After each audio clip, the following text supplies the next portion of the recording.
મારો બીજો સવાલ છે કે બંધારણનો કયો સુધારો કહે છે કે ગ્રામ પંચાયતમાં 1/3 બેઠકો મહિલાઓ માટે તે અનામત હોવી જોઈએ?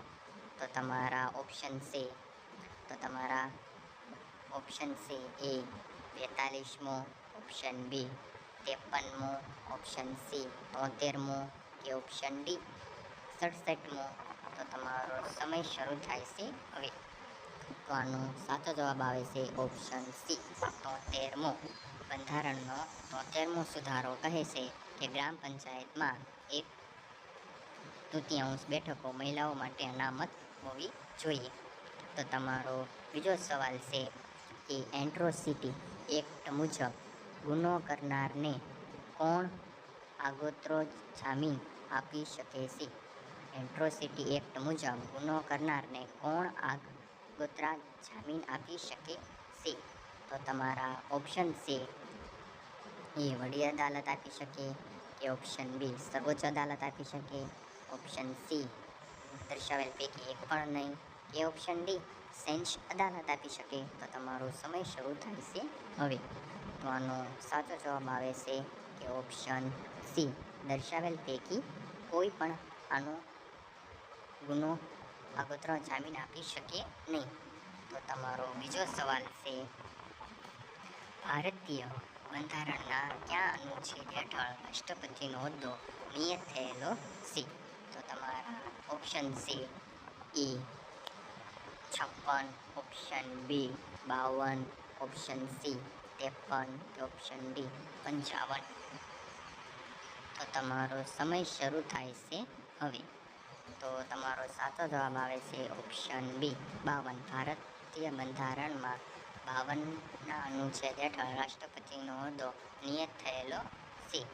તો તમારો બીજો સવાલ છે ગુજરાત વિધાનસભામાં અનુસૂચિત જાતિ અને અનુસૂચિત જનજાતિના ધારાસભ્યોની અનુક્રમે કેટલી બેઠકો નિયત થયેલી છે?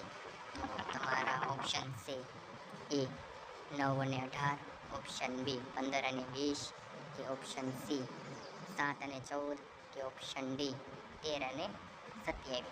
તો તમારો સમય શરૂ થાય છે હવે. તો આનો સાચો જવાબ આવે છે ઓપ્શન ડી 13 અને 27. ગુજરાત વિધાનસભામાં અનુસૂચિત જાતિ અને અનુસૂચિત જનજાતિના ધારાસભ્યોને અનુક્રમે 13 અને 27 બેઠકો નિયત થયેલી છે. તો તમારો બીજો સવાલ છે મૂળભૂત ફરજોના વિચાર કયા રાષ્ટ્રના બંધારણમાંથી અપનાવેલો છે? તો તમારા ઓપ્શન છે એ સંયુક્ત રાજ્ય અમેરિકા કે option B UK, option C Russia કે ઓપ્શન ડી આયર્લેન્ડ. તો તમારો સમય શરૂ થાય છે હવે. તો આનો સાચો જવાબ આવે છે ઓપ્શન સી રશિયા. ભારત મૂળભૂત ફરજોનો વિચાર રશિયા રાષ્ટ્રના બંધારણમાંથી અપનાવ્યો છે. તો તમારો બીજો સવાલ છે રાઇટ ટુ એજ્યુકેશન એક્ટ ભારતના બંધારણ કયા આર્ટિકલ સાથે રચાયેલો છે? તો તમારા ઓપ્શન છે A 21A, option B 22A, option C 23A કે ઓપ્શન ડી 24A. તો તમારો સમય શરૂ થાય છે હવે. તો આનો સાચો જવાબ આવે છે option A 21A. Right to education act ભારતના બંધારણના 21A આર્ટિકલની સાથે રચાયો છે. તો તમારો બીજો સવાલ છે ભારતીય બંધારણની જોગવાઈ કયા આધારે કોઈ પણ જાતિને લઘુમતી કોમ જાહેર કરી શકે છે?